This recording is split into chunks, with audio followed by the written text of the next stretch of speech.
আল্লাহ তাআলা যদি দয়া করে আমাদেরকে মাফ না করে, আমাদের বাঁচার কোনো উপায় নাই। আপনি কি ভেবেছেন আপনার নামাজ দিয়ে আপনি জান্নাতে যাবেন? আপনি তাহাজ্জুদ গুজার, সেজদা দিতে দিতে কপালে দাগ ফেলেছেন, এটা আপনারা জান্নাতে নেবে না। আপনি এলাকার সবচেয়ে বড় হাতেম তাই দানশীল, এই দানের ভরসায় বসে আছেন। কুশিন কালো ভাব। আমাদের নামাজ, আমাদের রোজা, আমাদের ইবাদত, এগুলোকে মিজানের পাল্লায় উঠালে কোনো ওজনই হবে না। তবে আমাদের একটা কৌশল জানা আছে, আমরা আল্লাহর রহমতের ভিখারি। আমরা সেদিন আগেই গুনার স্বীকৃতি দিয়ে দেব। আমরা বলবো, আল্লাহ তুমি প্রশ্ন করার আগে তোমার একটা কথা বলি, আমারে কিছু জিজ্ঞেস করো না, আমি সব করেছি। এমন কোন পাপ নাই যে পাপ আমারে দিয়ে হয় নাই। তোমার রহমত দিয়ে তুমি জান্নাতে পাঠাবা, তোমার দয়ায় জান্নাতে যেতে চাই, আমল দিয়ে না। পারবেন বলতে? কিয়ামতের দিন আমরা বলবো, আল্লাহ আমার আমল দিয়ে জান্নাত চাই না, আমি তোমার দয়া দিয়ে জান্নাত চাই। তোমার দয়া ছাড়া আমার কোনো উপায় নাই।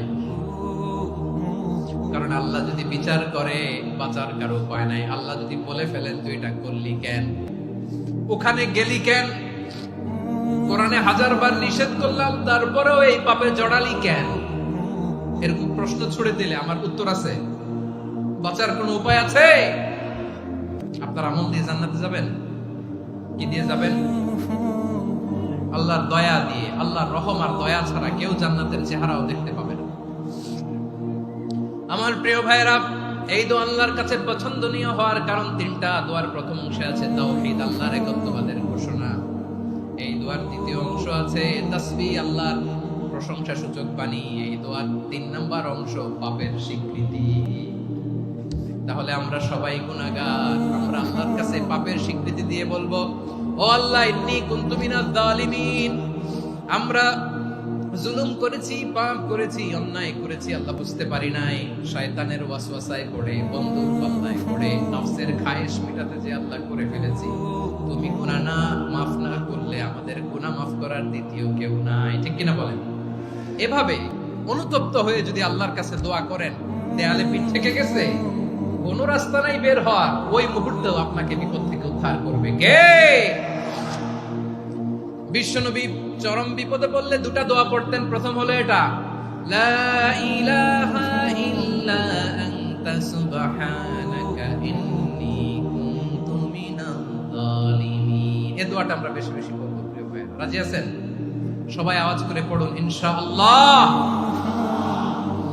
আমার প্রিয় ভাইয়েরা, বিপদে পড়লে বিশ্বনবী আরো একটা দোয়া পড়তেন, লা ইলাহা ইল্লাল্লাহুল আযীমুল হালিম, লা ইলাহা ইল্লাল্লাহু রাব্বুল আরশিল আযীম, লা ইলাহা ইল্লাল্লাহু রাব্বুস সামাওয়াতি ওয়াল আরদি ওয়া রাব্বুল আরশিল কারীম।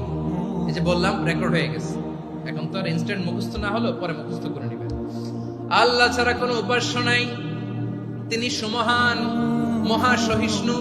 আল্লাহ ছাড়া কোনো উপাস্য নাই, তিনি সুমহান, আরশের অধিপতি। আল্লাহ ছাড়া কোনো উপাস্য নাই, তিনি আকাশের মালিক, জমিনের মালিক, তিনি সুবিশাল, আরশের অধিপতি। সুবহানাল্লাহ পড়েন। এই দোয়াটা কেউ যদি পড়ে যদি এর ওসিলা করে দোয়া করে, তাকে বিপদ থেকে মুক্তি দেয় কে? মনে থাকবে আপনাদের? তাহলে বিপদের প্রথম ধাক্কায় কি যেন পড়তে হয়? ইন্না লিল্লাহ। তারপরে কি বলে আল্লাহর কাছে নিজেকে সঁপে দিতে হয়? দেয়ালে পিঠ থেকে গেলে, লা ইলাহা ইল্লা আনতা সুবহানাকা ইন্নী কুনতু মিনাজ জালিমিন। 2 নাম্বার হচ্ছে লা ইলাহা ইল্লাল্লাহুল আযীমুল হালিম, লা ইলাহা ইল্লাল্লাহু রাব্বুল আরশিল আযীম, লা ইলাহা ইল্লাল্লাহু রাব্বুস সামাওয়াতি ওয়াল আরদি ওয়া রাব্বুল আরশিল কারীম। মনে থাকবে? ইনশাআল্লাহ বলেন সবাই, আওয়াজ করে সবাই ইনশাআল্লাহ।